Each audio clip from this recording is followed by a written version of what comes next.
So I've actually changed my mind, and I don't think that Manchester United should sign Michael Olise, not because I don't think that he has the talent to eventually develop into an elite level player, but because once you factor in the financial outlay, his lack of positional versatility, as well as his injuries and long-term output, I just think it's too much of a risk for United to take at this point, and I'll be discussing the squad building aspects of this transfer, which I think a lot of people are overlooking. But another factor is that there is an alternative option on the market at the moment who I genuinely think could develop into one of the best right wingers in world football, and when you see his Fbref report as well as some of his highlights, I think you'll be wondering how you haven't seen his name heavily linked with a big name club already. That man is Zhegrova, but I'll get on to analysing him in the final 3 minutes of the video. But before that, if you do want to reminisce of United's wingers of old, from Beckham to Ronaldo to Nani and Valencia, then head over to Jersey FIFA and check out all of their Manchester United retro jerseys going back to the early 90s. If you use code Atlantis at checkout, you'll get a discount. A link will be in my Instagram bio, which I will leave linked in the description. So about a month or so ago, I did a video on Michael Olise, but I've actually changed my mind. And now for me, Manchester United shouldn't sign Olise, at least in the summer anyway. Firstly, he's going to cost an absolute fortune, having only signed a new contract at Premier League Crystal Palace last summer, and with there being a shortage of elite level right wingers on the market at the moment, you can be sure that at least two of Manchester City, Chelsea, PSG and maybe even Bayern Munich will be interested. Secondly, United already have Amad Diallo, who is a similar style of right winger to Olise, someone who's in the mould of Riyad Mahrez, primarily looking to come inside onto his left foot and create with a pass or cross, mostly being a chance creator rather than a goal scorer themselves. Antony's also this type of right winger as well, only quite a few levels below Olise, and so if Ten Hag were to stay and continue to use a left-footed right winger who holds a high and wide position in possession, then Olise would be the perfect Antony upgrade. However, as I said at the start of this series, Ten Hag wouldn't be the manager I'd go forward with, and even still I think United need a right winger with a lot more positional versatility. If it were possible, Mason Greenwood would be the ideal partner to start ahead of Amad Diallo, and I did do a video on the pair which will be linked below. United ideally need a right-sided attacker like Greenwood, who is more of an inside wide forward than a natural winger or a playmaker, as this would allow United to switch between systems, moving to more of a 4-4-2 diamond, a 4-3-3 with a false 9, or a 3-5-2 or a 3-4-3. All systems that I think need forwards like Rashford but on the right side, and Greenwood fits this build seamlessly. But for the purposes of this video, let's say Greenwood does get sold in the summer, and United have £50 to £75 million to potentially spend on a winger. Does making a move for Olise make sense? Well, still I would say no. I don't think it's a bad signing. In fact, in the previous video I did on Olise, probably about a month or so ago, I did actually suggest that United sign him, pointing out how from a tactical point of view, the use of Olise high and wide, with players like Frimpong and Simakan behind, would give United a devastating right flank, with the over and underlapping movements ahead of Olise working to drag defenders away from him, giving him the space he needs to create. But for the fee of at least £60 to £70 million, I just don't think it's worth it, given the amount of other positions that United do need to strengthen. I'd much rather use that money to bring in someone like Florian Wirtz, who not only is a better player than Olise, would only cost around £10 to £15 million more, but would also provide a lot more positional versatility, whereas Olise has to be used in a very specific role as a natural right winger in a specific system that not only allows him to retain his width, but also allows for runs to be made ahead of him. Wirtz can function in multiple different roles and different systems. The German wonderkid could be used interchangeably from the left in a 4-2-3-1, drifting in field to create a box midfield alongside Bruno Fernandes ahead of a double pivot, with the fullback behind him likely Luke Shaw, providing those overlapping runs in order to sustain the width in the system. Wirtz could also create this advanced double pivot between the lines alongside Fernandes from a central midfield position as well, with the two playing as 3/8s, having one of the back line either Dalot inverting from the right or left, or Martinez pushing up from centre back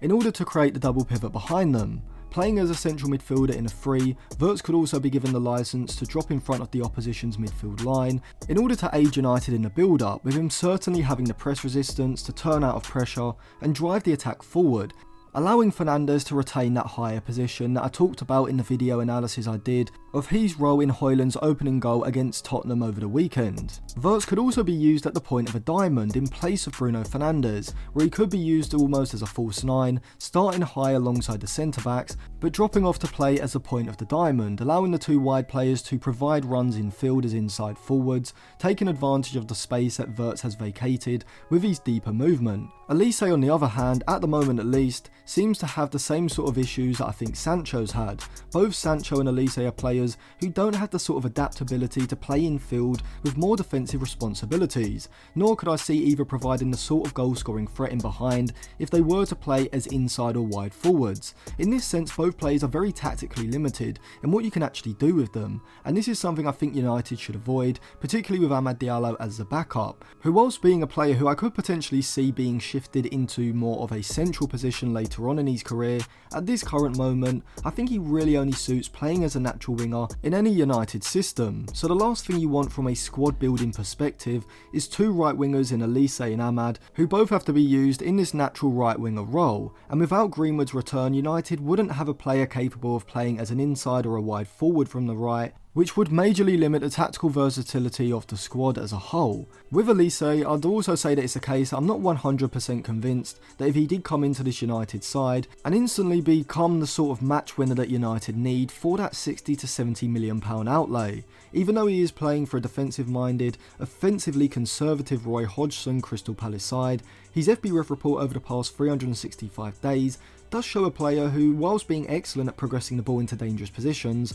alongside an elite level chance creator, I am apprehensive due to his significantly lower non-penalty XG and his non-penalty goals. I think for around £40 million you can probably take a chance, seeing the development in that area over future seasons, but for almost double that, you pretty much have to have the finished article, and so for Olise I think a move to City or even PSG suits him a lot better from a system point of view, as unlike on United's right, in the system that I envisage United playing going forward next year, as a winger under Pep or Luis Enrique, Olise would have a much more structured role, less focused on goal scoring in the final third and more on ball retention, crossing and passing around the box. So tactically I think Greenwood, or more of an inside wide forward, is a much better fit than Olise, given Amad will be his understudy, and even if United did want this sort of natural right winger, for example, if De Zerbi were to be brought in and use that 4-2-4 shape, I think there are better options on the market who could provide as much as Olise but would be significantly cheaper and much lower risk.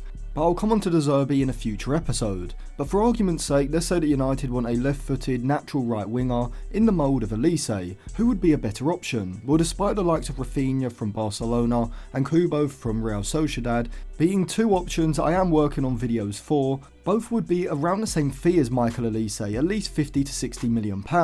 So what about a cheaper alternative? Well, in terms of a like-for-like with Olise, I think Lille's Edin Zhegrova is one of the best options on the market at the moment, given that he's only 24 years old, 25 in March, has played in one of Europe's top leagues for the last 18 months, has just 2 years left on his contract come the summer, and most crucially is producing the sort of output that should be getting a number of top Premier League clubs' attention. Like Olise, Zhegrova is a left-footed right winger, who has a chance creation output alongside the dribbling and ball carrying to genuinely be a top-level winger in the Premier League. Unlike Antony, despite being very left-footed, he can use his right foot rather than just standing on it, but he also has the ball control and acceleration to be able to go down the outside of the fullback, wrong foot in the defender with a drop of a shoulder, and a quick shift off the ball before bursting beyond to then look to get back onto his left foot. And from the eye test, Zhegrova looks like the sort of winger that United thought they were getting with Antony. And this narrative is only enhanced when we look at his Fbref report from the past 365 days.